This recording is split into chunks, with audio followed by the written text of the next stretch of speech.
कर्जत तालुक्यातील वारे ग्रामपंचायत हद्दीतील कुरुंग आदिवासी वाडी येथे बुधवारी सकाळी 11 वाजण्याच्या सुमारास एक धक्कादायक घटना घडली आहे. घराच्या पाठीमागील आवारात खेळत असलेल्या 10 वर्षीय मुलाच्या अंगावर 4 ठिकाणी गोळा लागल्याने तो गंभीर जखमी झालाय. या घटनेमुळे संपूर्ण परिसरात खळबळ उडाली असून नेरळ पोलिसांनी तपास सुरू केलाय. जखमी मुलाचे नाव हेमंत रामदास सराई, वय वर्षे 10 असे असून तो कुरुंग आदिवासी वाडी येथील रहिवासी आहे. मिळालेल्या माहितीनुसार हेमंत हा आपल्या घराच्या मागील बाजूस खेळत असताना अचानक त्याच्या शरीरावर गोळ्या आढळल्या. यामध्ये त्याच्या अंगावर 4 ठिकाणी जखमा झाल्याची माहिती समोर आली.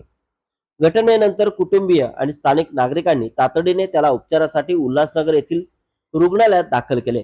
सध्या त्याच्यावर वैद्यकीय उपचार सुरू असून त्याच्या प्रकृतीबाबत डॉक्टरांकडून लक्ष ठेवले जात आहे. स्थानिकांमध्ये सुरू असलेल्या चर्चेनुसार परिसरात शिकार सुरू असताना शिकारीसाठी वापरल्या जाणाऱ्या बंदुकीतून झाडलेली गोळी किंवा छर्रे मुलाला लागले असावेत असा प्राथमिक अंदाज व्यक्त केला जात आहे. मात्र ही गोळी नेमकी कोणी झाडली, घटना कशी घडली आणि यामागे कोण जबाबदार आहे याबाबत अद्याप कोणतीही अधिकृत माहिती समोर आलेली नाही. याबाबत अधिक तपास पोलीस करीत आहेत. विशेष म्हणजे आदिवासी वस्तीतील घराजवळ खेळत असलेल्या अल्पवयीन मुलाला अशा प्रकारे गोळ्या लागल्याने नागरिकांमध्ये भीतीचे वातावरण निर्माण झाले. जंगल परिसरात सुरू असलेल्या कथित शिकारीच्या प्रकारांवर नियंत्रण ठेवण्याची मागणी स्थानिकांकडून केली जात आहे. दरम्यान घटनेची माहिती मिळताच नेरळ पोलिसांनी घटनास्थळी धाव घेत प्राथमिक चौकशी सुरू केली आहे.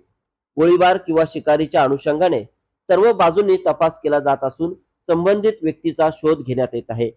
या गंभीर घटनेमुळे कुरुंग आदिवासी वाडीत चिंतेचे वातावरण पसरले असून जखमी हेमंत सराईला न्याय मिळावा आणि दोषींवर कठोर कारवाई व्हावी अशी मागणी ग्रामस्थांकडून होत आहे.